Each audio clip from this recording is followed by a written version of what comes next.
Sergio Reolon, consigliere regionale, provincia di Belluno, che introduce Lucio Babolin del CNCA. Cercherò di essere appunto velocissimo, però prima una considerazione di carattere più generale, insomma, perché sento sempre dire che non ci sono... Ah, è spento, scusa. Sento sempre dire che non ci sono risorse, che le risorse sono calanti, eccetera, eccetera. Allora, sfattiamo un attimo questa questione qui. Dal 2000 al 2010 il Fondo Nazionale per la Sanità, il trasferimento al Veneto del Fondo Nazionale per la Sanità è raddoppiato da 4,2 miliardi a 8,4 miliardi e dal 2010 è pressoché costante. Quindi cominciamo a dire queste cose qui, perché altrimenti entra nella testa di tutti che non ci sono più risorse e che dobbiamo arrangiarci. Il problema vero è che il welfare del Veneto è un welfare che fa acqua progressivamente in questi ultimi anni da tutti i lati, che crea squilibri, che è fatto di disomogeneità e di disequità. E questo si abbatte soprattutto sulle famiglie che sono sulla soglia della povertà, in una situazione nella quale alla crisi economica segue una debolezza progressiva e una vulnerabilità una vulnerabilità in aumento delle famiglie e anche una fragilità delle istituzioni, in particolare appunto dei comuni. Guardo qui Achille che sa benissimo che vive queste cose, in particolare dei comuni, che questi sì non hanno più risorse perché praticamente non hanno più trasferimenti dallo Stato. Allora, prima di lasciare la parola sul tema che riguarda la tutela dei minori, che è un tema fra l'altro delicatissimo, voglio dire, ecco, proprio di fronte alle famiglie sulla soglia di povertà si concentrano i problemi più gravi e le conseguenze della crisi economica e del venir meno progressivo di uno Stato sociale che si fa effettivamente carico dei cittadini. Allora, noi abbiamo questa crisi economica, è altro che l'alluvione, è un'alluvione sociale.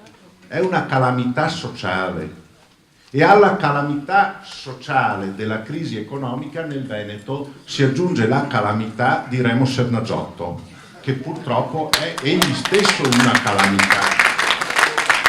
Allora, prima ci è stato detto, e finisco velocemente, di non essere tattici. Monica mi pare che si chiami. Il segretario della FIS ci ha detto che bisogna dire cosa si fa sul serio. Cosa pensate voi del welfare, delle risorse? Allora c'è un discrimine di fondo, io vorrei essere chiaro su questo, che distingue noi dagli altri.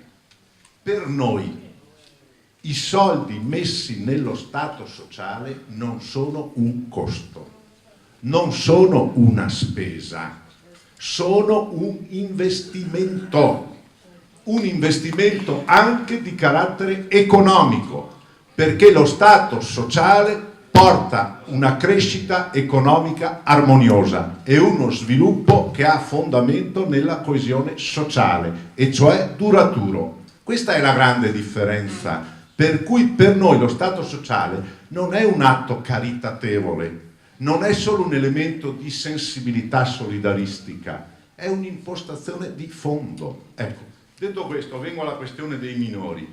Qui noi martedì in Commissione Sanità abbiamo avuto un'audizione con il tavolo regionale che si è autodefinito da un welfare minore al welfare per i minori, che hanno portato una denuncia sulla situazione gravissima. La Regione Veneto ha ridotto i fondi per questi servizi da 9 milioni del 2006 a 3 milioni dal 2010 in poi. Ha chiuso 3 centri su 5 di accoglienza e di assistenza in comunità e quei 2 che sono rimasti non accolgono più, fanno solo diagnosi.